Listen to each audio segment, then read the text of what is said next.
Puji Tuhan. Shalom Bapak Ibu. Semuanya sehat? Amin, luar biasa. Ya, sore hari ini saya sungguh mengucap syukur bertemu kembali dengan Bapak Ibu, orang-orang yang luar biasa, orang-orang yang hebat di dalam Tuhan. Kenapa Bapak Ibu saya katakan hebat luar biasa? Jam-jam segini itu sebenarnya kalau dipakai nongkrong di warung kopi paling enak. Tapi Bapak Ibu malam hari ini, sore hari ini berada di tempat ini, datang kepada Tuhan, menaikkan pujian syukur kepada Tuhan, itu adalah sesuatu yang luar biasa. Puji Tuhan Bapak Ibu saudara kasih Tuhan, minggu ini tema kita saling meneladani dan bertumbuh bersama. Ya, mungkin sebelum saya akan melanjutkan sharing kebenaran firman Tuhan hari ini, mungkin ada baiknya kita saksikan sejenak video berikut ini. Ada cuplikan video singkat.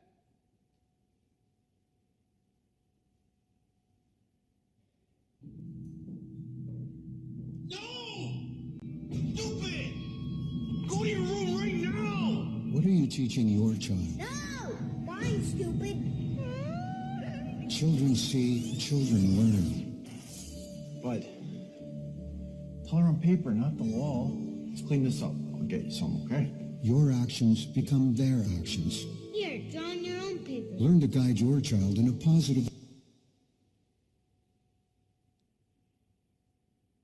Ya, puji Tuhan Bapak Ibu, video singkat, sangat singkat sekali. Ya, kita melihat dari cuplikan video singkat ini bahwa seorang anak adalah seorang peniru yang ulung, yang jago dalam soal meniru. Setiap saat mata mereka akan selalu mengamati, telinganya menyimak dan pikirannya mencerna apapun yang kita lakukan. Itulah seorang anak. Itu sebabnya Bapak kasih Tuhan, jangan heran jika anak bisa tumbuh menjadi sosok yang sangat mirip dengan kita dalam versi kecil.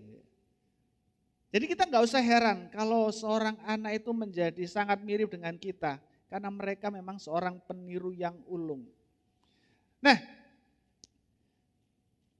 ada seorang psikolog anak dan keluarga mengatakan bahwa sebenarnya tidak ada yang salah dengan perilaku meniru. Karena apa? Karena pada dasarnya meniru adalah proses pembelajaran semua makhluk hidup. Jadi tidak ada yang salah dengan perilaku meniru.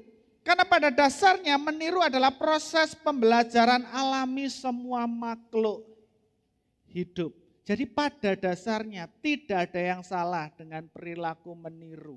Jadi kalau kita sekalipun sudah dewasa, kita meniru pada dasarnya tidak ada yang salah. Nah, amin Bapak Ibu. Nah kalau sore hari ini, ternyata kalau Bapak Ibu perhatikan, loh khotbahnya kok mepodo ambek sing jam 8 man. Jadi tidak ada yang salah dengan perilaku meniru. Ya bukan karena meniru, karena memang temanya sama. Nah, Bapak kasih Tuhan, anak mulai meniru sejak ia lahir. Dia mulai meniru ekspresi wajah. Coba kalau Bapak Ibu punya anak yang masih kecil, buat dia tertawa. Jangan buat dia tertawa. Bapak Ibu tertawa, pasti dia akan ikut tertawa. Pasti dia akan ikut tertawa. Apapun yang kita lakukan, ekspresi wajah kita seperti apa, dia akan mengikuti kita. Bahkan kadang-kadang kita orang dewasa juga heran. Kenapa cuma dia ciluba mereka bisa tertawa? Nah itulah anak-anak, mereka memang menirukan kita. Nah sebenarnya Bapak kasih Tuhan, begitu juga dengan kita ketika kita memasuki yang namanya dunia kerohanian. Kita juga perlu gitu ya, terus belajar melalui orang-orang yang mungkin kita anggap sebagai mentor kita, menirukan mereka. Nah, Bapak kasih Tuhan, kita meniru itu sekali lagi tidak salah. Kalau anak-anak kita meniru itu bukanlah sesuatu hal yang salah. Nah, anak saya yang pertama itu sudah kelas 1 SD. Dia suka kalau pegang HP saya tuh nonton gitu ya, buka-buka YouTube. Yang dibuka itu ternyata katanya dia itu Blackpink gitu loh. Saya nggak tahu sebenarnya Blackpink itu apa, awalnya saya nggak tahu gitu ya. Pas anak saya tanya gitu, "Pak, bisa nyanyi?" "Bisa dong." "Bisa nyanyi lagu ini Blackpink?" "Bisa dong." Gitu. Anak saya ternyata rupa-rupanya nggak percaya. "Coba kalau papa bisa nyanyi, ayo nyanyi sekarang." Bapak Ibu percaya nggak kalau saya bisa nyanyi lagu Blackpink? Mau meneng kabeh paling podo mbek anakku gak percaya. Saya bisa Bapak Ibu nyanyi lagu Blackpink, gak percaya. Nadanya, oh gak ada pemain musik gak jadi ya. Pemain musiknya gak ada, jadi gak jadi nyanyi lagu Blackpink gitu. Mau ya maksud saya gini loh, anak saya mau jangan saya disuruh niru atau nyanyikan lagunya Blackpink. Kan bingung, Blackpink itu apa, yang saya tahu itu ya hitam dengan merah muda itu. Coba kalau anak saya suruh saya nyanyi lagunya Maggie Z gitu, Anggur Merah gitu. Wes pasti yo. Jadi yo gak ngerti juga gitu loh. Tapi kalau coba dia suruh mungkin lagunya Roma gitu. Judi. Bisa depannya gitu. Atau mungkin apa? Sonny Josh. Sri, kapan kowe bali?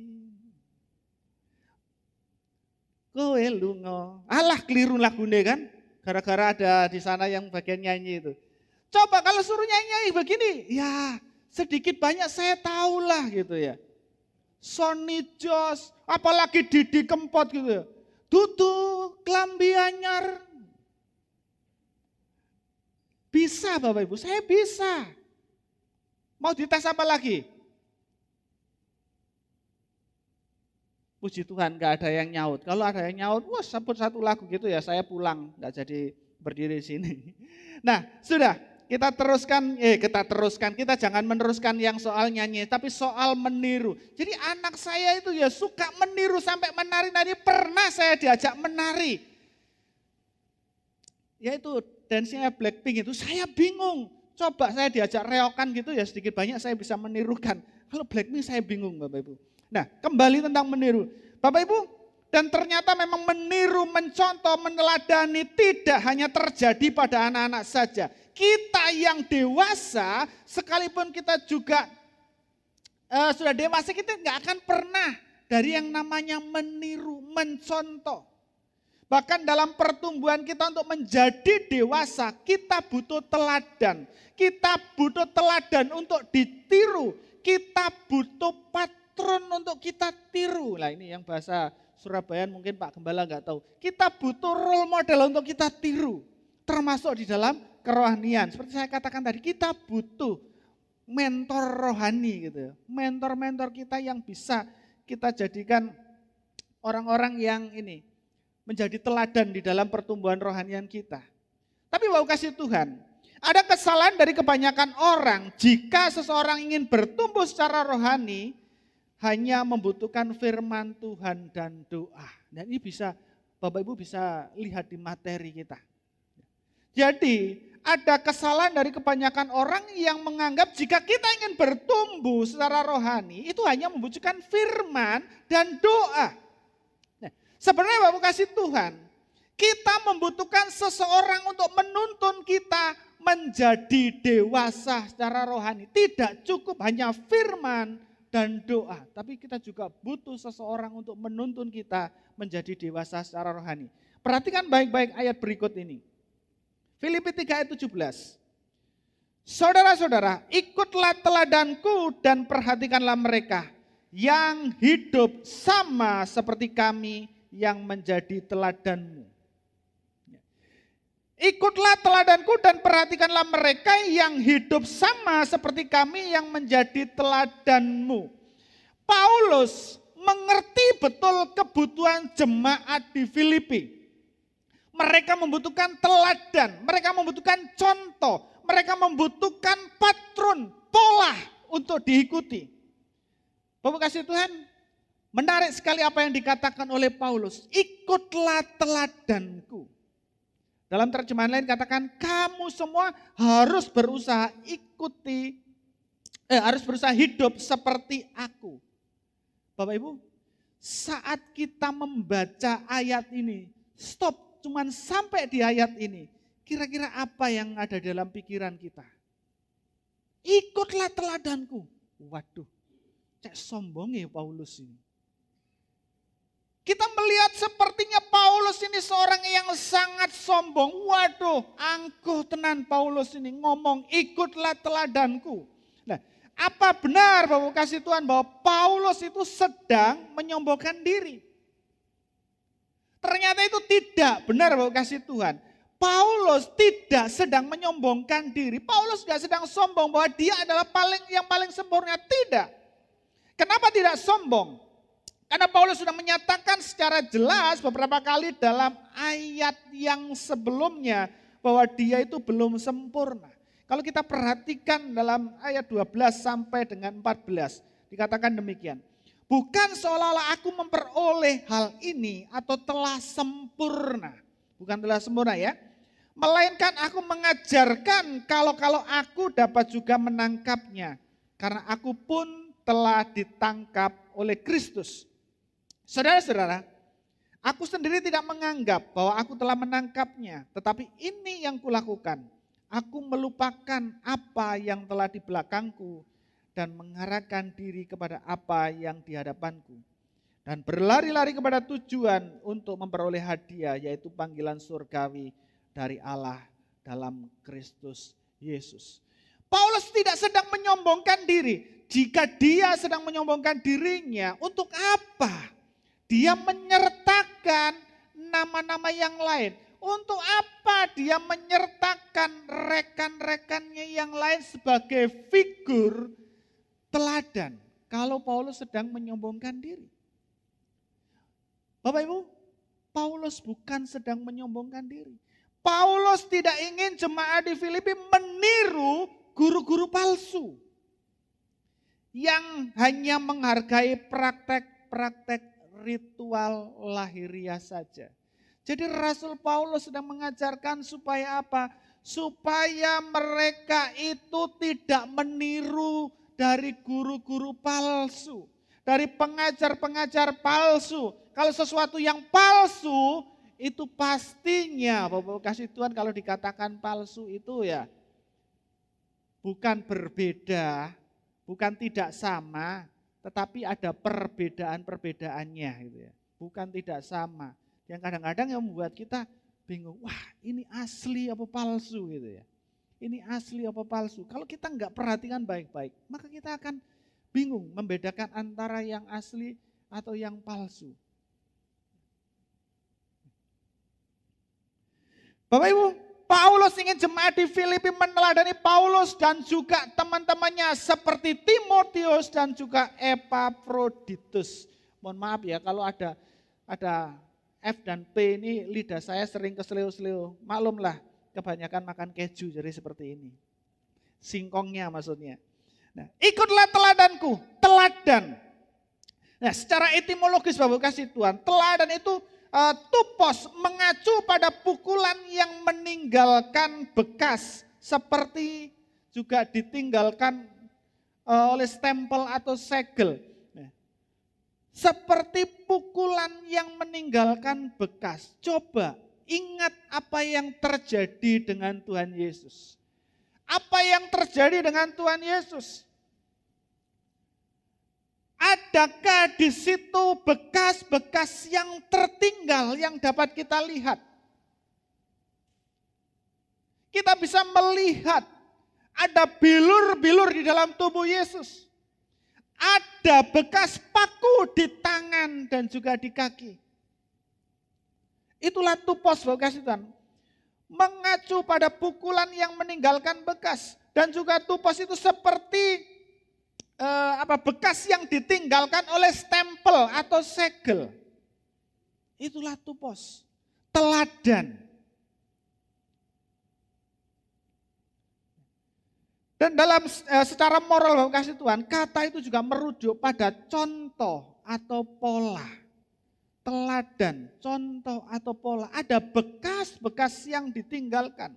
Nah, Paulus di sini sedang menyajikan hidupnya sendiri sebagai tupos, sebagai teladan yang membekas dalam kehidupan rekan-rekannya dan layak untuk ditiru. Layak untuk ditiru. Sekalipun kasih Tuhan, bahwa Paulus itu sendiri bukanlah pola dasar. Kenapa Paulus bukan pola dasar? Kenapa? Kalau kita perhatikan bahwa kasih Tuhan, pola dasarnya adalah Yesus sendiri. Pola dasarnya adalah Yesus sendiri. Ikutlah teladanku. Paulus ingin bahwa bekas-bekas yang ditinggalkan, teladan-teladan yang ditinggalkan di dalam kehidupan rekan-rekannya itu bisa diikuti oleh jemaat Filipi. Ada teladan-teladan yang ditinggalkan oleh Paulus. Paulus mencontohkan hidupnya pada Kristus dan ini tercermin dalam ungkapannya seperti ini. Karena bagiku hidup adalah Kristus dan mati adalah keuntungan. Paulus saya berani mengatakan bahwa karena bagiku hidup adalah Kristus dan mati adalah keuntungan. Nah, Bapak Ibu, kalau saya mau tanya, siapa di tempat ini yang berani mengatakan seperti ini? Hidup adalah Kristus dan mati adalah keuntungan. Bapak Ibu berani mengatakan demikian? Hidup adalah Kristus, mati adalah keuntungan? Berani Bapak Ibu? Amin. Hidup adalah Kristus, mati adalah keuntungan. Mungkin kita di gereja ngomong, amin, yes, haleluya, apalagi pas KKR. Tapi pas sampai rumah, loh yang kok disik itu Pak Pendeta. Kalau hidup bagi Kristus ya gak apa-apa sih, oke. Aku ya wani kalau soal itu hidup bagi Kristus. Tapi kalau mati, yang kok disik asin tuwek-tuwek disik ae lha aku aja. Lah bojoku le si ayu, Pak. Lah bojoku le sik ganteng, Pak. Nek aku mati ya apa kan sakno dhewean. Atau mungkin anakku sik cilik-cilik. Atau mungkin cicilanku sik akeh sapa sing nerusno. Ya. Bapak Ibu, hidup adalah Kristus, mati adalah keuntungan. Itulah bagi orang-orang percaya yang mau mengikuti teladan dari Paulus. Paulus meneladani dari Yesus sendiri sampai dia berani mengatakan bahwa hidup adalah Kristus, mati adalah keuntungan. Ya sekalipun sekali lagi kalau ngomong mati itu yang ngeri-ngeri sedap loh. Buktinya apa? Kita sakit pasti kita juga ke dokter. Selain berdoa, kita berdoa sama Tuhan, Tuhan sembuhkan, Tuhan pulihkan. Kita ke dokter, kita juga cari obat. Bapak Ibu, ikutlah teladanku dan perhatikanlah mereka yang hidup sama seperti kami yang menjadi teladanmu. Keteladanan itu dimulai dari memperhatikan. Di mana memperhatikan itu adalah sesuatu ketika kita berada dalam ruang lingkup tertentu yang kita hanya mengarahkan pandangan kita untuk melihat, terus melihat pada sesuatu yang terfokus untuk mengawasi, menyelidiki kehidupan mereka. Mungkin yang sedang kita perhatikan. Kalau dalam hal ini kita perhatikan Paulus, berarti kita sedang memfokuskan, mengarahkan pandangan kita, mengawasi, melihat kehidupan Paulus. Nah, Bapak Ibu, di dalam kehidupan kita saat ini, bagaimana kita bisa fokus mengarahkan pandangan kita dengan kehidupan Paulus? Ya apa carane? Lho Paulus wis mati, wis gak ono, bagaimana caranya? Ya, kalau kita mau meneladani Rasul Paulus secara langsung, memang dia sudah tidak ada. Tetapi karya-karya tulisan Paulus ada begitu banyak yang bisa kita teladani.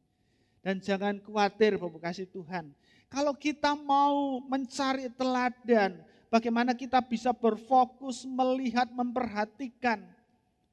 Jangan khawatir, di gereja kita sudah ada tempatnya loh. Di gereja kita sudah ada fasilitasnya lengkap, komplit. Bapak Ibu bisa masuk di dalam kelompok-kelompok yang ada di sekitar rumah Bapak Ibu. Dalam kelompok-kelompok HF kita bisa masuk ke situ. Di dalam komunitas kita bisa mengarahkan pandangan kita untuk melihat, mengawasi, memperhatikan. Tetapi jangan ditambahi dengan mencibir Nek wis ngerti wala tibae koyo ngono ya. Jangan seperti itu. Nah. Saudara-saudaraku, ikutlah teladanku dan perhatikanlah mereka yang hidup sama seperti kami yang menjadi teladanmu. Nah, berkaitan dengan saling meneladani dan bertumbuh bersama, Bapak kasih Tuhan. Dari ayat ini ada beberapa prinsip penting yang dapat kita pelajari. Yang pertama, milikilah komunitas yang baik. Bagaimana kita bisa belajar saling meneladani dan bertumbuh bersama? Milikilah komunitas yang baik. Untuk dapat mengalami pertumbuhan secara rohani, kita tidak dapat berhenti pada firman Tuhan dan doa saja. Tetapi kita membutuhkan teladan yang dapat kita teladani dan membimbing kita. Oleh karena itu, kita perlu memiliki komunitas. Kita perlu berada di dalam sebuah komunitas yang benar. Komunitas yang baik. Teladan, pembimbing, mentor kita dapat temukan dalam komunitas HF kita. Ingat, kita perlu komunitas, tapi harus digarisbawahi komunitas yang baik. Kemarin Bapak kasih Tuhan, saya bertemu dengan senior saya dari Sati. Kami ngobrol-ngobrol dan cerita-cerita.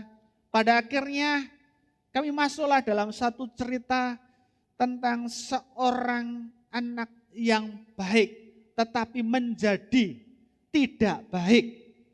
Karena apa? Karena salah di dalam komunitas. Ada satu orang yang disampaikan oleh beliau bahwa dia ini sebenarnya anaknya baik.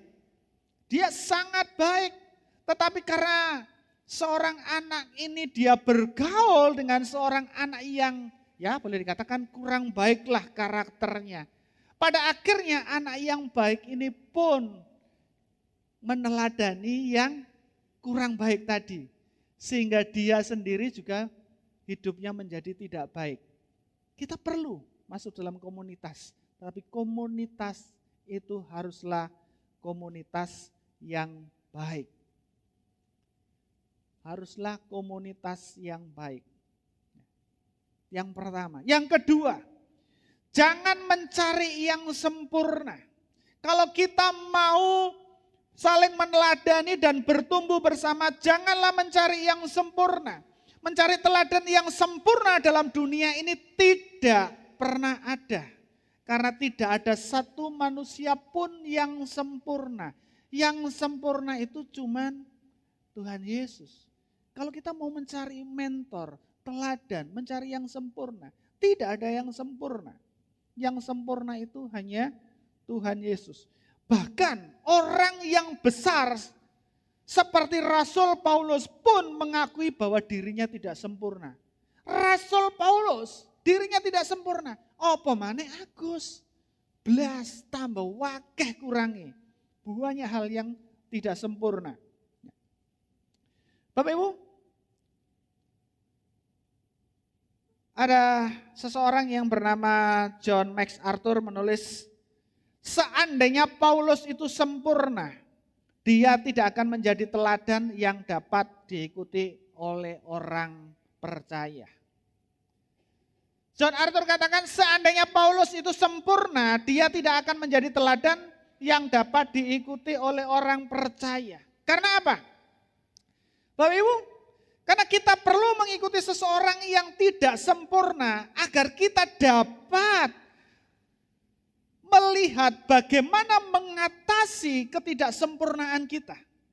Kita perlu mengikuti teladan orang yang tidak sempurna agar kita dapat melihat bagaimana cara mengatasi ketidaksempurnaan kita itu. Seseorang yang dapat menunjukkan kepada kita bagaimana mengatasi pergumulan hidup. Karena tidak sempurna lagi. Yang tidak sempurna tadi. Bagaimana orang yang tidak sempurna ini mengatasi pergumulan hidup. Bagaimana ketika mereka mengatasi kekecewaan. Bagaimana ketika mereka mengatasi pencobaan. Kita perlu meneladani orang yang tidak sempurna. Kita bisa melihat bagaimana ketika mereka menghadapi hal-hal ini. Kalau kita mencari yang sempurna, Bapak Ibu melihat pendeta Gembala area Bapak Ibu, mungkin gembala sidang Bapak Ibu melihat, waduh, Bapak gembalaku begini-begini, ternyata begitu. Yang tadi itu kan ketika kita mau meneladani kan kita harus mengamati ya. Mengamati dengan cermat. Pas kita amati benar-benar. Lah, saya takut Bapak Ibu, takut dipelototin, ternyata Bapak Gembala tersenyum. Nah, kita mengamati, wah ternyata Bapak Gembalaku gak sempurna yo. Wes lek ngono padha aku tak pindah gereja ae. Cari gembala yang sempurna. Kalau Bapak Ibu pindah gereja, cari gembala yang sempurna. Kemudian pingin meneladani mereka. Ingat bahwa meneladani itu mengamati. Diamati lagi, dilihat. Walah, ternyata gak sempurna juga. Walah, ternyata gembalaku jerawatan. Sampai secara fisik pun diperhatikan, diamati. Nah, Bapak Ibu, ketika kita mencari yang sempurna, gak ada yang sempurna. Tapi kita bisa melihat dari orang-orang yang tidak sempurna ini, bagaimana mereka mengatasi masalah. Bagaimana ketika mereka menghadapi pergumulan hidupnya. Bagaimana mungkin ketika mereka sedang berhadapan dengan maut. Dengan sakit penyakitnya. Kalau kita membaca biografi Rasul Paulus, begitu luar biasa Rasul Paulus, Bapak kasih Tuhan. Orang yang tidak sempurna ini, tetapi kita melihat bagaimana dia mengatasi permasalahan pergumulannya dengan luar biasa. Rasul Paulus yang tidak sempurna ini pernah dia itu harus berselisih paham dengan rekan sekerjanya, rekan sepelayanannya. Kita bisa melihat bagaimana mereka menyiasati, menyelesaikan masalah yang ada. Akhirnya mereka memisahkan diri dan berjalan yang satu, misalnya yang satu ke kanan, yang satu ke kiri. Tetapi ketika ke kanan dan ke kiri ini bukan berarti mereka meninggalkan Tuhan, tapi sama-sama tetap melayani. Ketika Rasul Paulus di dalam dirinya ada, dikatakan ada duri dalam daging, bagaimana dia mengatasinya? Ketika Rasul Paulus sedang tertekan di dalam penjara, bagaimana dia menghadapi tekanan seperti itu? Apakah Paulus marah-marah? Oh Tuhan, bagaimana ini? Aku sudah meninggalkan semua, sudah melupakan semua. Tetapi kenapa aku harus masuk penjara? Apakah Rasul Paulus demikian melakukan hal ini? Ataukah ketika di dalam penjara Rasul Paulus mengatakan mengucap syukurlah dalam segala hal? Kita bisa melihat ketika Rasul Paulus dalam penjara, bisa mengatakan mengucap syukurlah dalam segala hal. Di dalam penjara enake opo? Kok bisa mengucap syukur? Jangan membayangkan penjara-penjara yang ada sekarang. Yang Bapak Ibu bisa lihat di sosial media.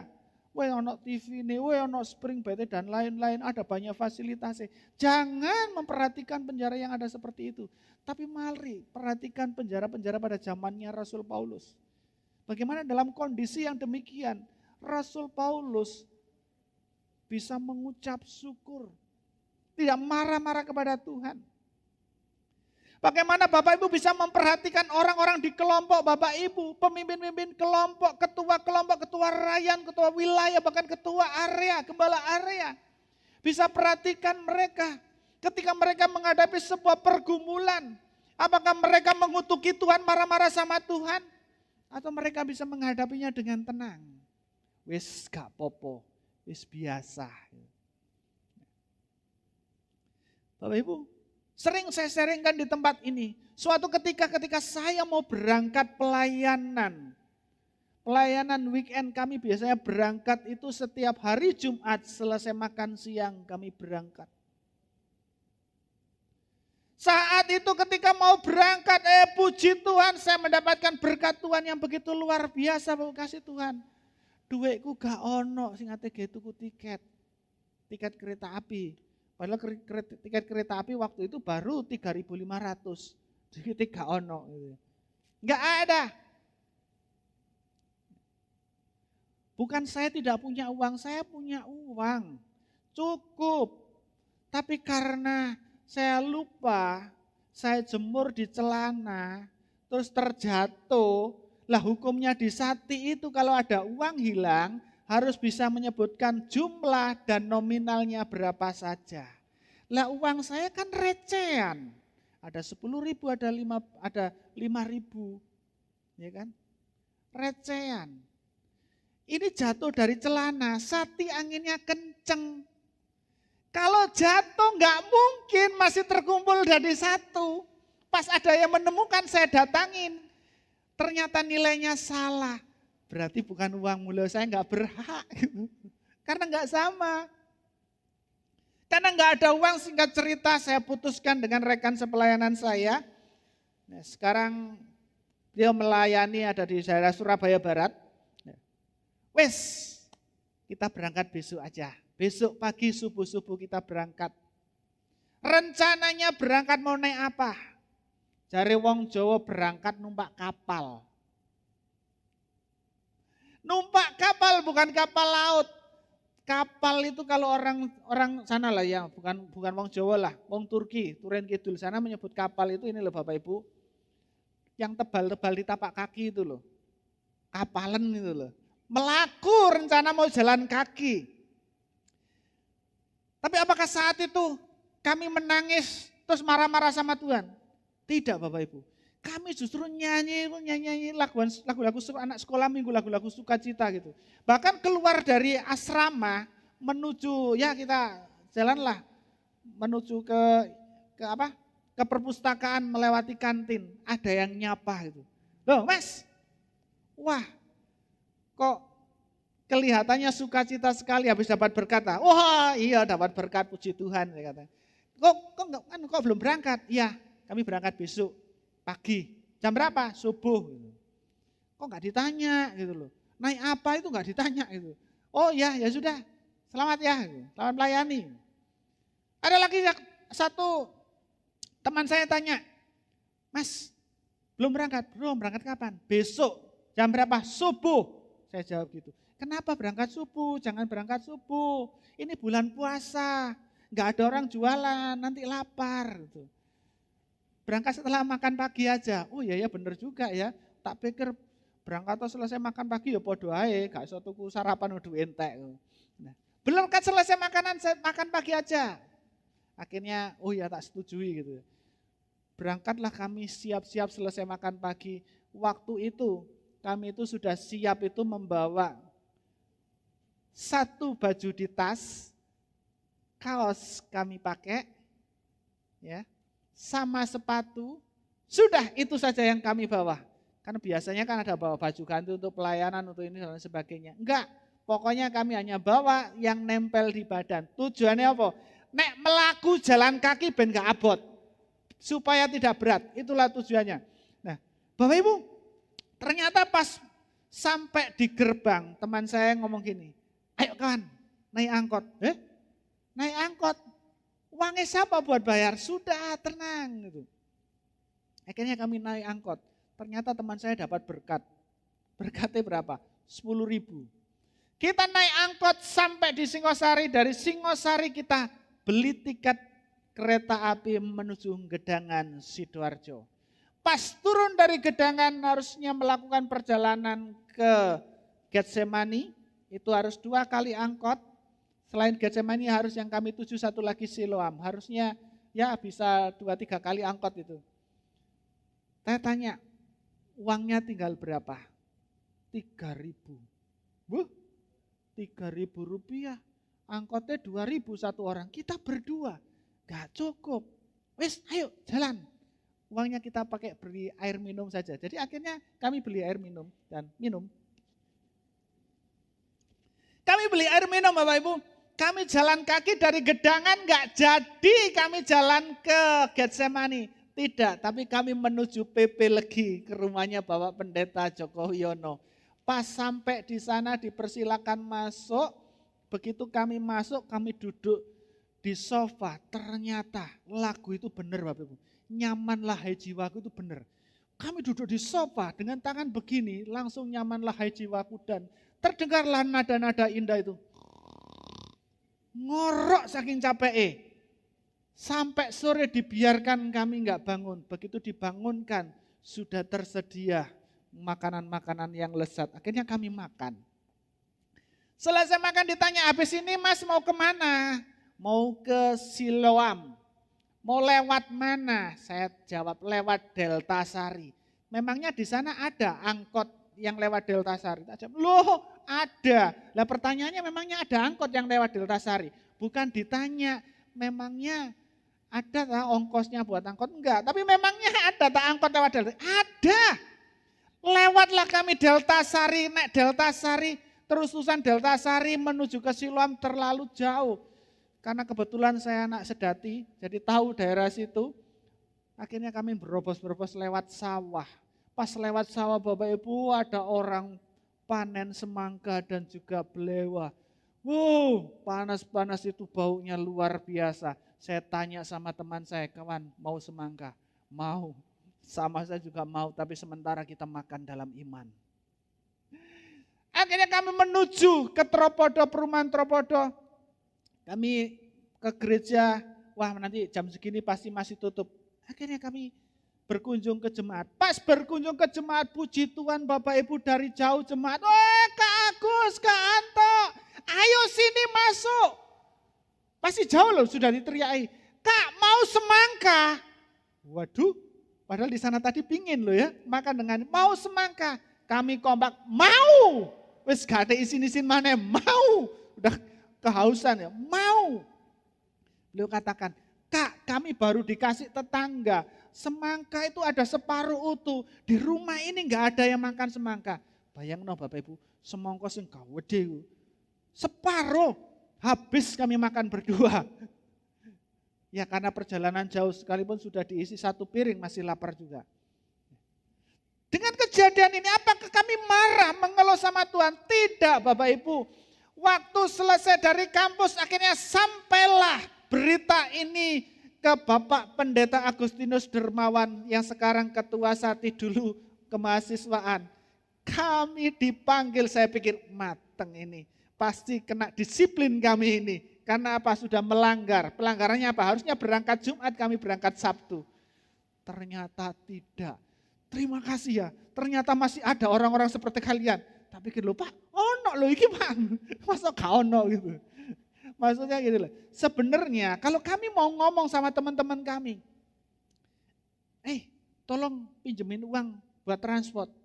Pasti mereka kasih. Gak dipinjemi, dikasih biasanya sama mereka. Tapi kami gak mau melakukan itu. Bagaimana kami menghadapi ini? Kami harus berserah sama Tuhan. Apakah ketika kami berserah langsung ada jawaban? Enggak. Ada tahapan-tahapan yang harus kita lewati. Apakah kami harus marah menghadapi hal ini? Tidak, Bapak kasih Tuhan. Sekalipun memang betul kami memiliki banyak kelemahan, banyak kekurangan. Tapi bagaimana kita bisa melihat hal ini? Nah Bapak Ibu bisa memperhatikan orang-orang di komunitas Bapak Ibu. Lihat, perhatikan betul-betul. Sekalipun mereka tidak sempurna, ada banyak hal yang dapat kita pelajari dalam hidup mereka. Ingat apa yang dikatakan oleh Rick Warren dalam bukunya yang dulu, yang PDM itu.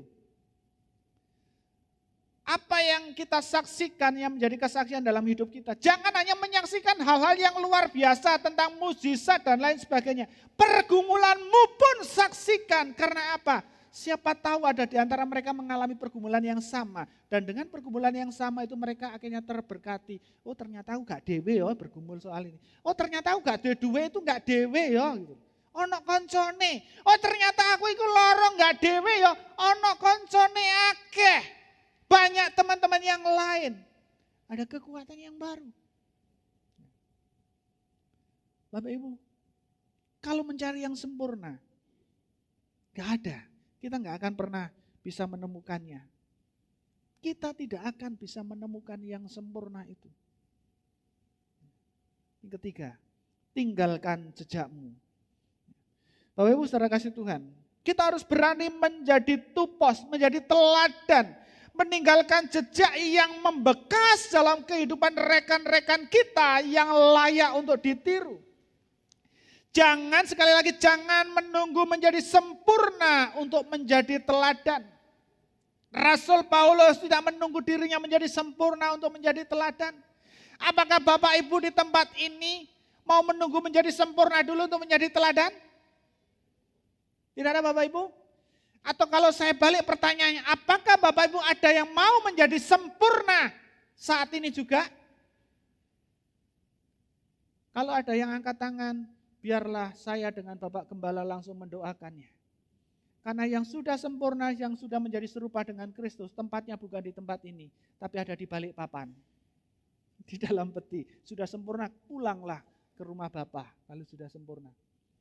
Sekali lagi, jangan menunggu menjadi sempurna untuk menjadi teladan. Tetapi tinggalkanlah jejak langkah yang baik dalam mengikut Kristus. Yang dapat dilihat dan diikuti oleh rekan-rekan kita, oleh saudara-saudara kita. Tinggalkanlah jejak yang baik bagi orang-orang di sekitarmu, bagi rekan-rekanmu. Tinggalkanlah jejakmu dalam kehidupan mereka seperti mentormu meninggalkan jejak dalam kehidupanmu. Tinggalkanlah jejak dalam kehidupan mereka seperti Yesus meninggalkan jejak dalam kehidupan kita. Tinggalkanlah jejak dalam kehidupan mereka seperti Yesus meninggalkan jejak dalam kehidupan kita. Jangan tunggu dari sempurna untuk menjadi teladan. Tinggalkanlah jejak dalam kehidupan mereka seperti Yesus meninggalkan jejak dalam kehidupan. Bapak Ibu,